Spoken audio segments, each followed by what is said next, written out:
Labs rīts. Jūs mājās 6:30. Labs rīts no Rīgas. Man šodien un rīt darbiņu par Rīgu. Milzīgs paldies vakar ikvienam, kas nošērojāt un padalījāties ar ziņu par to, ka tas jauniešu projekts par finansu izglītību, finanšu pratību, viņš ir gaisā un ka viņi var sākt skatīties. Un skatoties komentārus, es ātri piebildīšu, ka tur ir tāda nianse, ka tas ir izvēles priekšmets, tas nav izglītības saturā iekļauts. Tas nozīmē to, ka tie, kas jūs vēlaties, lai tiem vidusskolnieki un pirmo kursu studenti, lai viņi to noskatītos, ir jāmodina skolotāji, jo šī brīdī skolotājs ir tas, kurš nosaka to, vai mēs iekļausim viņu stundā vai nē. Iniciatīva ir laba, Latvijas Investīcija attīstības aģentūra un vēl citi cilvēki, kas ir iesaistījušies, to ļoti atbalsta. Pretīm nākšana milzīgi, bet tas nav tik liela apjoma projekts, kad viņš iekļauts iekšā izglītības saturā, viņš kā izvēles priekšmets, kā izvēles mācību materiāls. Un, šorīt. Katru rītu rītos mēs runājam par kaut ko, kas ir saistīts ap un par uzņēmēju darbību. Viena no lietām, kas ir kā labs atgādinājums to, ka patiesībā šī laikā, kurā mēs dzīvojam, ir samērā vienkārši kļūt par līderi vai būt vadībā. Un es paskaidrošu. Kaut kādu laiku atpakaļ, kad es uzsāku savu uzņēmēju darbību un studēju dažādas uzņēmumus un viņu nianses par lietām, kā viņi ko dara, tad viens no flagmaņiem pasaulē, par kuru mācīju un skatījās, bija General Electric ASV gadījumā tas ir. Un viņš arī bija, vēsturiski skatoties, lielie uzņēmumi kā Ford vai tagad pēdējos 50 gados ASV General Electric, tie tiešām bija uzņēmumi, kas bija mega vadībā un mega uz priekšu, un viņiem bija budžeti tādi, kā valstu vadītāji varēja braukt no viņiem mācīties, un kabatu dziļums arī bija atbilstoši tam, ka viņi varēja iziet cauri jebkurai krīzei, un to viņi arī darīja. Un, protams, tur bija nianses un pagriezieni un visādas arī aizmuguras spēles, bet tie, kas mēs esam bišķiņ ilgāk uz šīs zemes, mēs atcerēsimies to, ka bija uzņēmumi lieli, senāk, kas bija stipri un spēcīgi. Bet tagad, piemēram, arī Covidā,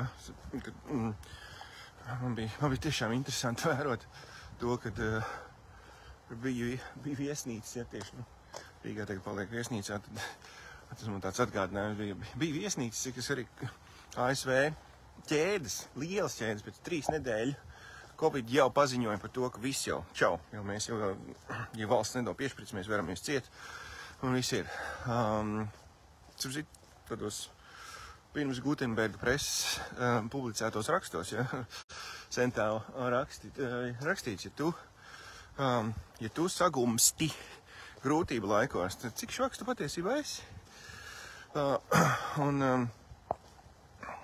Jo tāpat tas ir viena norma, mācēt iziet cauri kādai vētrai, nevis būt kā tādai mazai Floridas mājiņai, kur ir lielāks pūtiens un viņa zeme. Uz kura šito visu velku? Nesen, ka Joe Rogan skatoties, kas ir ASV, būtībā pasaules vadošais vlogeris, podcastu autors, viņš pieminēja tādu lietu, angliskais vārds savage, tāds, kas large places, saproties, large places būtu savage, kurš nerēķinās ar kaut kādām normām, bet viņš iet un paņem princesi vai, nezinu, uzvaras, tur balviņu, kaut kādu. Nevis tur tāds baigais intelektuāls, kurš tagad tur tā baigi, to mēs daram, tur šitā daram vai šitā daram. Viņš iet un paņem. Tāpēc, ka viņš piedalās spēlē un viņš aiziet un dabūna gatavu to. Kad savages bija ASV, kad es mācījos kanādiešu skolā, tad man kaut kā Ziemeļamerikas tie piemēri bijuši tuvi. Un 70. 80. gados arī Amerika bija izteikti savage. Viņi pasaulē daudzas lietas un arī savā starpā, ekonomika. Tas, kurš gāja un kapāja, tas arī izcitās. Tagad pēdējos 10-15 gadus tā valsts palikuši par tādu vaniļas saldējumu, kur nevar saprast, kādā krāsā viņš būs, kurā dienā, un ko drīkst darīt, ko nedrīkst darīt, un tad viņam sāp, un viņam nepatīk, kā ar viņu runā, un tad tur tāda aizlieguma, un šitāds vārdiņas drīkst runāt, un šitāds nedrīkst runāt, un tad kāds apvainosies, un tie bija Joe Rogan vārdi, kur viņš arī teica, ka, viņš nevar runāt par daudzām valstīm, bet par ASV viņš var runāt. Mēs esam palikuši mīksti. Tādi, tas saka, ir tāds teiciens, ņirībiņi mēdz. Un, kad es klausījos, es domāju, bet, zini, mūsu Latvijas grādos arī nav daudz tālu no šitā visa. Jo tie, kas iet un kapā, kas iet un rušina, kas ir gatavi, jo vajag celties 6:30 to rīt, lai vadītu raidījumu, vai piedalītos, lai mācītos, kas ir gatavi iesvīst, un viņi neuzmetīs lūpiņas, saproties. Valsts man nepalīdz. Vai rekur visiem lielajiem šitāds naudas viņi pelni. Viņi ies un kapās, viņi ņemsies un darīsies. Viņi var izkāpt, viņi var tieši, protams, jāņem vērā arī instrumenti.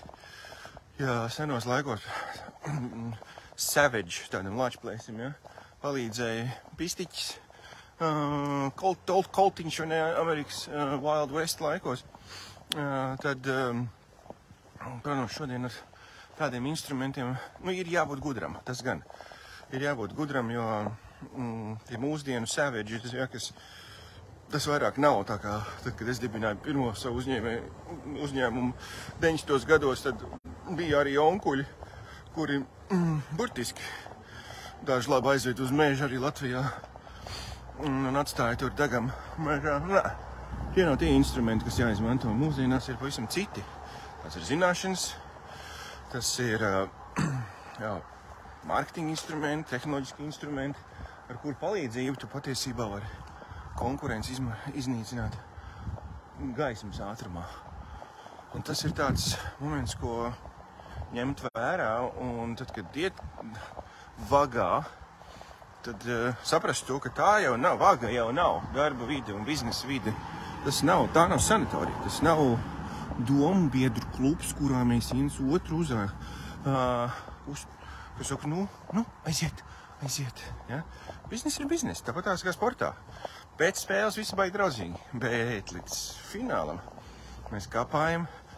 Tā it kā tas būtu viss, kas mums ir nepieciešams. Gan arī, ka mēs skatījāmies tagad lielākā daļa, kad Latvijas valsts vienība spēlēja pasaules čempionu basketi, kur mēs gribējām, lai viņi ir draudzīgi. Mēs gribējām, lai viņi ir draudzīgi savā starpā visām pārējām komandām pretinieku. Mēs gribējām to, lai viņi labi. Nav jāuzvedās kā cūkam, nav jālamājās, nav jāspļaudās. Mēs gribējām, lai viņi iet un kapā. Lai viņi iet un ir tas vārdiņš, lai viņi ir tie lāčpleši, lai viņi ir tas savage. Tas, kurš arī nebaidās izmantot to daļu, nav mīkstmies. Ja? Jo tā galvenā doma ir nevis iet un būt ar kāju durvīs. Bet tā galvenā doma ir iedrošinājums tam, ka patiesībā daudz uzņēmumi ir tiešām ļoti daudzās industrijās ir uz naža asmenis, viņi netiek ievērot vairāk senie principi par buferzonām, par uzkrājumiem, ir daudz vecie principi, kur netiek ievēroti. Līdz pat pamata loģikas lietām, kā personīgās finanses, cik daudz drīkst tērēt, cik daudz nedrīkst tērēt, kā uzņēmuma īpašnieks. Man arī salīdzinoši spēcīgs uzņēmums digitālajā vidē. Pirms nedēļas es sapratu, ka viss viņš iet pa burbuli. Latvijas kontekstā vairākus gadus jau cilvēki darbojušies, komanda vesels, ja? Bet zivs pūst no galvas. Priekšniekam nav prātiņš mājās un tērējās kā negudrs, kā rezultātā. Tas uzņēmums ir novājināts un viņš grimst. Un es kā sadarbības partneris vienkārši var skatīties no malas un domāt, really? Like, that's all there was to you? Tas ir tik sekli tas bija, tik sekli jūs rakāt? Un iedrošinājums visā tajā, kad apkārt vienalga kāds konkurences tu skaties, jo 90. gados, kad es sāku, bija uzņēmumi, pirms manā nozarē valodas, ja, es vadu vienu no lielākajām valodas skolām Baltijā, valodu vēstniecība. Mums bija konkurenti. Cerieties, bija tāds valodu mācību centrs, kuru atklāja Princis Čārls. Valodu mācību centrs jau, nezinu, pēdējo 20 gadu laikā ir jau 3 reizes, man liekas, mainījis savu īpašnieku sastāvu, bet Princis Čārls tur vairs ne tuvu nestāv. Nu, labi, šis toreiz nestāvēja, bet bija Princis Čārls. Man likās, viens, es tādu nekad neuzvarēšu. Es maziņš un no Liepājas un kāds Princis Čārls. Man ne tikai Princis Čārls neatnāca uz atklāšanu pārgriezt lentīti, saproties, man vispār atklāšanas nebija. Mēs kapājām, likās, tas maziņš melns un neko nevarējis, nemācējis, bet šobrīd baigi daudz ir švaku, nespēcīgu uzņēmumu. Nevis tāpēc, ka jāvaino ir ekonomika. Tikai, vai kaut kādi šitie te lielie tanci un onkuļu valdībā. Nē, ir arī ļoti daudz lietas, ko arī paši uzņēmumi un paši vadītāji, un arī tas ir dzīvēs patiesībā, netiek ievērot pamatprincipi, kā tāpat finanšu prātība un pārvaldība. Pamatprincips. 5. klases matemātika. 2 + 2 = 4. Man patīk tā, ka tas joks, kur, nezinu, es redzējis, viņš diezgan tāds mazs melnādais puišals. Viņam bija skolā, viņš tur, Jaden tur kaut ko, Jaden has $1.06. He has $1 bill and 6 cents. How much money does Jaden have? Viņš tā, Jaden's broke. Jā, ka viņi, cik tam puikam ir naudas, un tur bija eiriķis un 5 centi. Tas čeks ir bankrotā. Jā, Savages. Ej un kapā. Ej un darbojies. Un patiesībā tu neesi. Tu turpini rakt dziļi, tu lietas labus pamatus, tu ievēro principus, tu studē, tu mācies, tu apgūst jauns instrumentus, vienkārši pagaidi bišķiņi. Un tu redzēsi to, ka patiesībā tas, cik daudz un cik spēcīgāks tu esi, parādīsies ļoti ātri. Tas tāds iedrošinājumam, kad this generation, šī paudze, kas tagad aug, viņi diezgan tāda mīkstmiesīga. Un vienalga, kurš var iet un nebaidās no skabargām, nebaidās no grūtībām, tas var baigi tālu aiziet. Alright! Tas viss šim rītam. Diemžēl tikai feisītī. Es ceru, ka kolēģi pēc tam leju plānies un saliks visos citos. Bet vēlreiz milzīgs paldies ikvienam, kas padalījāties ar to ziņu, jo mērķis ir viens. Šis bezmaksas projekts, tas naudas nav.lv. Un par viņu vajag pastāstīt pēc iespējas vairāk jauniešiem, lai viņi skatītos. Un es jau redzu backendā, cilvēki reģistrējas un skatās un viss notiek. Tā kā, milzīgs paldies. Un ejam kapājam. Jo iet kaut kur bišķiņ, kaut kur galvu noraut, vai ne? Savages, tas tāds jaunais vārdiņš šī diena. Ok, lai jaugadīga diena un tiekamies rītā. Atā.